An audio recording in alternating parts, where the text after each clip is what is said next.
வணக்கம். இப்போ நம்ம பார்க்க போகிறது ராசிக்கல்லை பற்றி பார்க்க போகிறோம். இப்போ ராசிக்கல்லை பற்றி நம்ம நிறையா பார்த்துக்கிட்டு தான் வந்துட்டுருக்கோம்.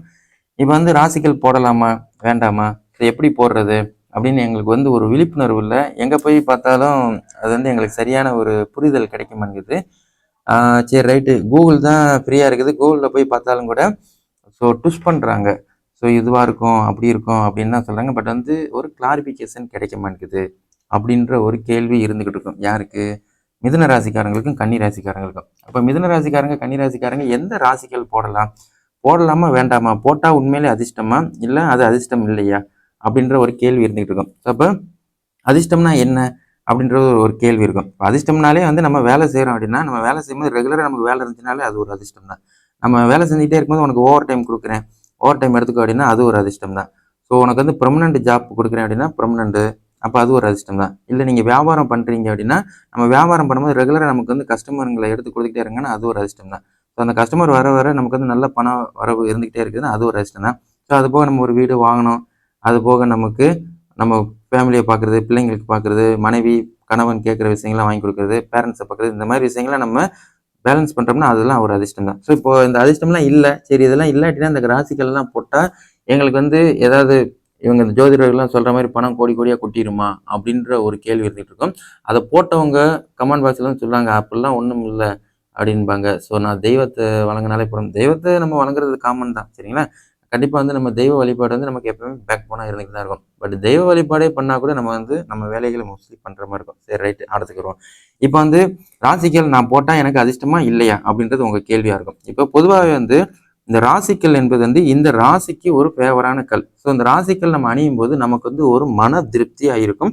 நம்ம ஒரு நெகட்டிவ் வைப்பில் இருக்கிறோம், நெகட்டிவாக இருக்கிறோம், நெகட்டிவ் ஷேடோவில் இருக்கிறோம் அப்படின்னா பொதுவாகவே நமக்கு ராசிக்கல் நம்ம அணியும் போது ஓகே, நம்ம ராசிக்கல் போட்டிருக்கோம், நமக்கு எதுவும் வராது, நம்ம பாசிட்டிவான வைப்பில் தான் இருக்கிறோம், நல்லா வேலை பார்ப்போம், நல்லா மனநிலையில் இருப்போம் அப்படின்ற ஒரு தன்னம்பிக்கையை, உங்களுக்கு ஒரு உத்வேகத்தை எடுத்து கொடுக்கறதுக்குரிய விஷயங்கள் தான் இது.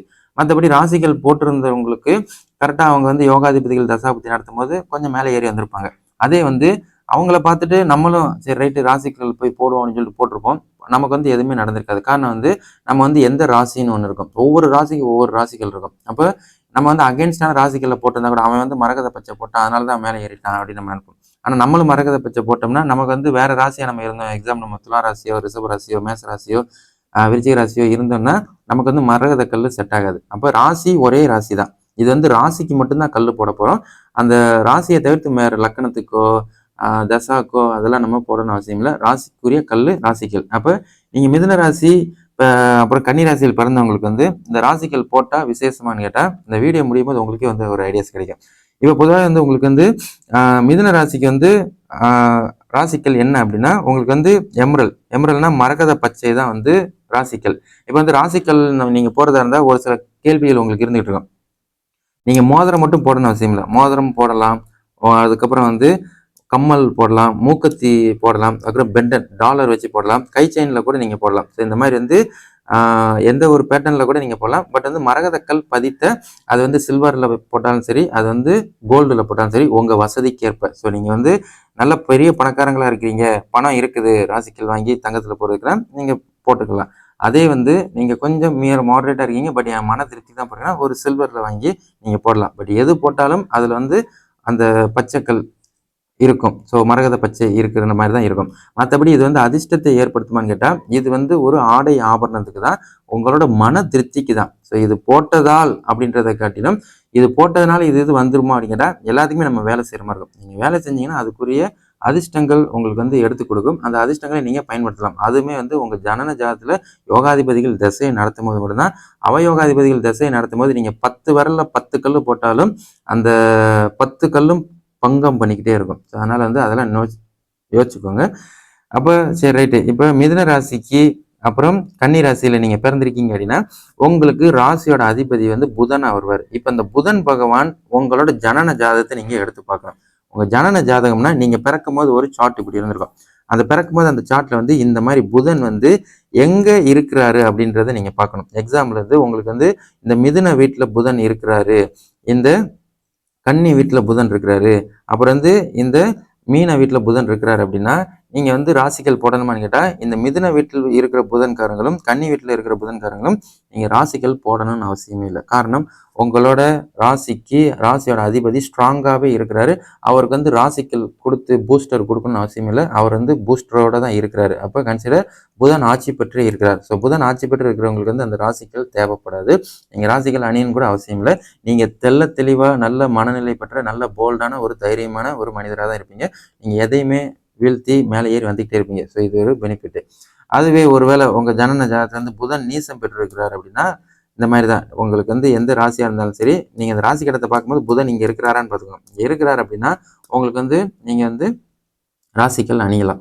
அது அணியலாம் கூட. அது வந்து ஒரு மன திருப்திக்கு தான். சரி ரைட், எனக்கு புதன் வந்து வலு இழந்திருக்கிறார், அந்த வலு விழுந்ததுக்காண்டி வந்து நான் வந்து மரகத பச்சை போடுறேன். மரகத பச்சைனா எமரல்ட், அந்த இது நான் போடுறேன். அது வந்து நான் சொன்ன மாதிரி தான். நீங்க வந்து பெண்ணா இருந்தா மூக்கத்தி, அது கம்மல், அது போக வந்து பெண்டன் செயின், கை செயின் இந்த மாதிரி கூட போடலாம். அதே ஆணா இருந்தாலும் கையில மோதிரம், உங்களுக்கு வந்து பிரேஸ்லெட்டு, கையில பிரேஸ்லெட் இந்த மாதிரி போடலாம். பெண்களும் மோதிரம் போடலாம். ஸோ அது வந்து உங்களோட தேவைக்கு ஏற்ப உங்களோட இதுல வந்து இது ஒரிஜினலா டூப்ளிகேட்டான்னு கண்டுபிடிக்கிறதுக்குள்ள பெரும் போதாயிரும். ஸோ அதனால வந்து நல்ல ஒரு பிராண்டடான விஷயங்கள்லாம் கம்பெனி அந்த பிராண்டடாக விற்கிறவங்ககிட்டலாம் போய் பார்த்து இது பண்ணுங்க. அங்கே போனாலும் உங்களை குழப்பி விடுவாங்க. அந்த குழப்புறதுல வந்து நீங்கள் அது போடக்கூடாது இது போடக்கூடாது, ராசி கடத்தை கொடுங்க நாங்கள் பார்த்து சொல்லுவோம் அப்படின்ட்டு அவங்க ஒன்றுக்கு இன்னொரு 2 3 இதை வந்து விற்கிறதுக்குரிய விஷயங்கள் பண்ண கூட சொல்கிறதுக்குல இது காமன். இது நான் வந்து என்னோட கிளைண்ட் மூலிமா நான் அனுபவிச்சது, நான் கேட்டு தெரிஞ்சுக்கிட்டது. சரிங்களா? அதனால் வந்து உங்களுக்கு நீங்கள் மிதுன ராசியாக இருந்தீங்கன்னா மிதுன ராசிக்கு மரகத பச்சை போடலாம். அவ்வளோதான். வேறு எதுவுமே நீங்கள் வேறு கிராஸ் கொஸ்டின்ஸே இது இல்லை. எனக்கு வந்து கடைக்கு போனால் கூட மரகத பச்சை வாங்கி போட்டு நீங்கள் வந்து இது பண்ணிக்கலாம். பட் நீங்கள் போட்டதுக்கிட்டு நீங்கள் மேலே ஏறி வந்திருக்கிறீங்களா, நல்ல ஒரு மனநிலை பெற்றுக்கிறீங்களான்றதை கமெண்டில் போடுங்க. அப்போ வந்து மற்றவங்களும் தெரிஞ்சுக்கிடுவாங்க. ஒன்று. ரெண்டாவது வந்து இந்த ராசிகள் வந்து அதிர்ஷ்டமானு கேட்டால் மன திருப்திக்கு தான். அது வந்து உங்களுக்கு புதன் நீசம் பெற்று இருக்கிறவங்க வந்து நீங்கள் போடலாம். போட்டால் உங்களுக்கு வந்து ஒரு பாசிட்டிவான ஒரு பலனாக இருக்கும். புதன் வலுவிழந்தாலும் உங்களுக்கு டெப்த் பலன்களை ஏற்படுத்தி கொடுக்கறதுக்குரிய விஷயங்களை அவர் ஃபாலோ பண்ணுவார். ஸோ அவ்வளோதான். மற்றபடி நீங்கள் தான் படிக்கணும், நீங்கள் தான் வேலை செய்யணும், நீங்கள் தான் குடும்பத்தை பார்த்துக்கணும், நீங்கள் தான் ஹார்ட் ஒர்க் பண்ணணும், நீங்கள் தான் மேலே ஏறி வர மாதிரி இருக்கும். இதுக்கு பேக் போனால் இவர் இருப்பார், அவ்வளோதான். பட் அவங்களுக்குரிய அதான் நீங்கள் வந்து எப்படின்னா கோடு போட்டுக்கிட்டே போகணும், பின்னாடி ஒரு ரோடு போட்டு வருவார். உல்டாவாக சொல்கிறேன்னு நினைக்காதீங்க. நம்ம தான் வேலை செய்யணும், பின்னாடி வந்து இவங்க ரோடு போட்டு வருவாங்க. அப்போ இவங்க ரோடு போட்டு வரும்போது பின்னாடி நீங்கள் திரும்பி பார்க்கும்போது ரைட்டு நம்ம போட்ட கோடில் ரோடே வந்துருச்சுடா சாமி அப்படின்ட்டுன்னு அடுத்தடுத்த வேலைக்கு நீங்கள் போக ஆரம்பிக்கலாம். ஸோ இவ்வளோதான் சிம்பிள். ஸோ இப்போ மிதுன ராசிக்காரங்களுக்கும் கன்னி ராசிக்காரங்களுக்கும் புதன் நீசம் பெற்றிருந்தால் நீங்கள் வந்து இந்த ராசிகள் அணியலாம். So simple. புரியுங்களா? அதுபோக வந்து ஜனன ஜாதகத்தில் உங்களோட லக்கணத்துக்கு வந்து 6, 8, 12 வந்து புதன் மறைந்தாலும் நீங்கள் வந்து ராசிக்கல் போடலாம். இது வந்து லக்கணத்துக்கு. இப்போ பார்த்ததெல்லாம் ராசிக்கு. இப்போ லாஸ்ட்டாக சொன்ன வேர்டு வந்து லக்கணம்னு ஒன்று இருக்கும். அந்த லக்கணத்துக்கு 6, 8, 12 வந்து புதன் மறைந்தால் நீங்கள் வந்து கண்டிப்பாக ராசிக்கல் போடலாம். சரிங்களா?